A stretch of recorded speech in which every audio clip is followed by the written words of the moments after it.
सूरत में कांग्रेस नवनिर्माण अभियान की south Gujarat worker consultation meeting Kapadiyawadi Bhatar में हो रही है, जिसमें एआईसीसी मेंबर गौरव पंड्या, गुजरात प्रदेश कांग्रेस के working president Indravijay Singh Gohil Bapu, Gujarat Pradesh youth Congress के पूर्व प्रेसिडेंट हरपाल सिंह चूड़ास और प्रदेश यूथ कांग्रेस के प्रेसिडेंट प्रवीण सिंह वनोल आने वाले हैं।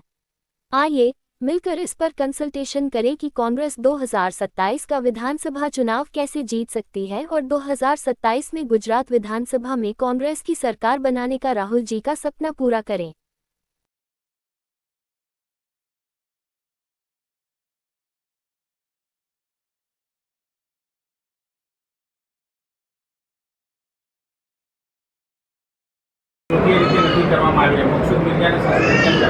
આ બાબત હાઈકમાન્ડના ધ્યાન ઉપર લાવીને એનું ચોક્કસ નિરાકરણ લાવી શકાશે।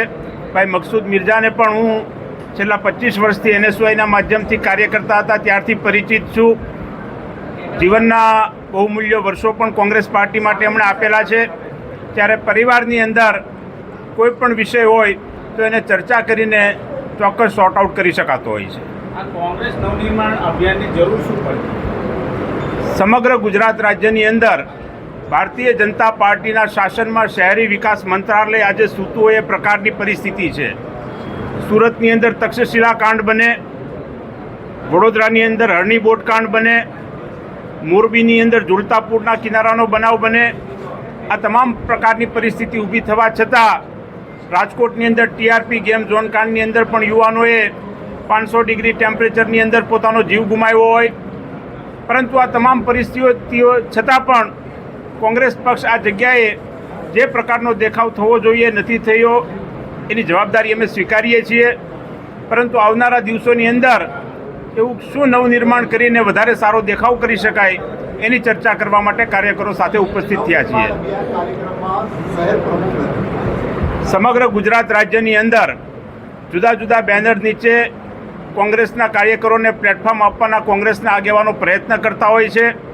ક્યારેક કોઈ આગેવાન જનયોદ્ધાના માધ્યમથી કોંગ્રેસના કાર્યકરોને પ્લેટફોર્મ આપીને એમની વાત સાંભળવાનો પ્રયત્ન કરતા હોય છે। ક્યારેક કોઈ આગેવાન પરિવાર સંગમના નામેથી કાર્યકરોને બોલાવીને એમની વાત સાંભળવાનો પ્રયત્ન કરતા હોય છે।